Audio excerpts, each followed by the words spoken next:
Hello everyone, welcome back to the channel on another episode of reviews. I'm Shakir. I do videos on sports, reviews of products, movies, series, and books, and also on finance. Today I'll be doing a review of the book Atomic Habits by James Clear.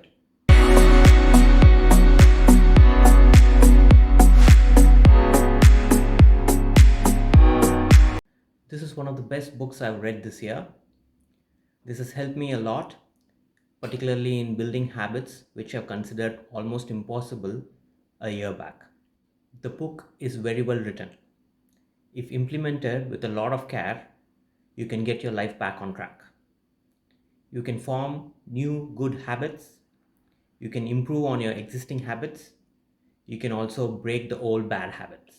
The book gives loads of tips on creating new habits, keep your good habits going, and to keep at them and track them over time.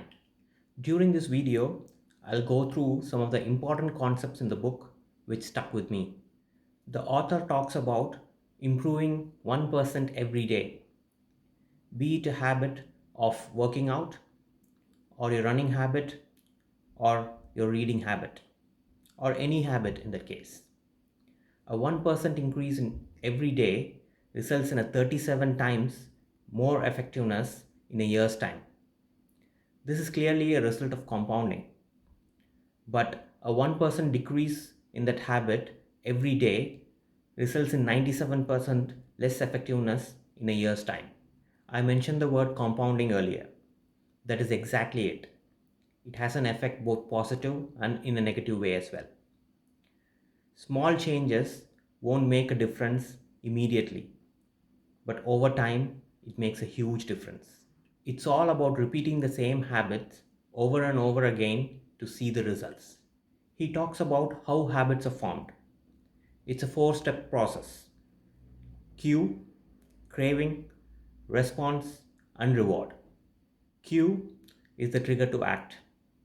Craving is the change in state. Response, as the word suggests, it is the response to your craving. Reward is the feeling that you get when you complete the task. The four steps can further be classified into two: problem and solution. Problem is cue and craving.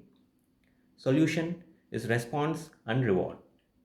Cue results in craving. Let's think about going to the supermarket to buy some groceries. Cue is you looking at an empty fridge. Craving is you thinking about going to the supermarket to buy the food. Response is you getting in your car, driving to the supermarket. Reward is you coming back home and stacking it in your fridge.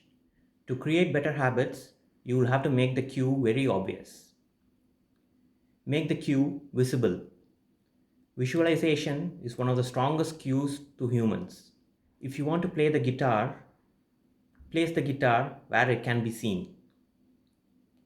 If you want to eat healthy, keep the fruits outside on the dining table instead of inside the fridge. If you want to work out more, place the workout clothes out so that it's obvious and you go for a workout. Or you can place the workout clothes out before going to bed, so when you wake up, you can go work out first thing in the morning. Create a plan. If you have a plan, it always works out better. Another important concept discussed in the book is making the habit attractive. The dopamine is released when we experience pleasure. The brain releases dopamine even when it is anticipating pleasure. So, the expectation of a reward also makes the habit pleasurable. Rewarding yourself for something which you don't want to do makes it easier to build that habit. It could be like every time you go to the gym, you reward yourself with $10, which could go into buying the watch which you have been eyeing. If the watch is say $200, you can get to the target in 4 weeks if you hit the gym 5 times a week. You can make a difficult habit easy by making the process easy. For example, sending cards to your friends and family for their birthday and anniversary is a difficult task. You will have to remember their birthday. Once you remember the date, you have to pick a card, sign it, and then post it. Instead, if you buy card in bulk and store it at home, when as and when you remember the birthday, you can pick a card, sign it, and post it, making the process little easier and hence making it easier for the habit. Similarly, making a bad habit hard can also be achieved. This way, you will avoid that habit. For example, I don't want to use my mobile phone after 10 pm so that I can go to bed early. So I use this function in my Samsung phone where at 10 pm every night the phone goes into do not disturb mode and even the screen turns into grayscale. I have the setting on from 10 pm to 7 am every day. That way I don't use my phone in the night and I can go to bed early. Not that I never use my phone after 10 pm, but it makes it hard for me to use it. That way I go to bed at 10 pm 90% of the time. The most fascinating concept discussed in the book is the 2-minute rule. The author talks about starting your habit and doing it only for 2 minutes in the beginning. Let's say you want to start a habit of running. You change into your running costumes, you get out and run for just 2 minutes in the start. You do this every day for 5 days a week. So, from a person who has never been running, you have become a person who runs 5 days a week. So, you do this for 2 or 3 weeks until the habit is formed. Once the habit is formed, you can improve on that and increase the timing to 5 minutes or 10 minutes or even 30 minutes. I have found that this is an effective way to build an habit. You should also make your habits satisfying. There should be a delayed reward, like how you get your salary for your month's work. So, something me and my wife follow is the beginning of the week, we decide how many times we're going to work out that week. Depending on the schedule, it could be 4 or 5 times a week. We also decide on the reward for achieving this target. The reward being going to a restaurant and enjoying a meal. The restaurant we pick would be something which we've been wanting to try. So once we achieve the goal, we go to the restaurant and enjoy the meal. This way we achieve two of our goals, one being working out 4 or 5 times a week, and two, trying a new place every week. Next is habit tracking. There is research which has shown that tracking anything makes you improve in it. I maintain a weekly rhythm register where I set my goals for the week and I track it over the week.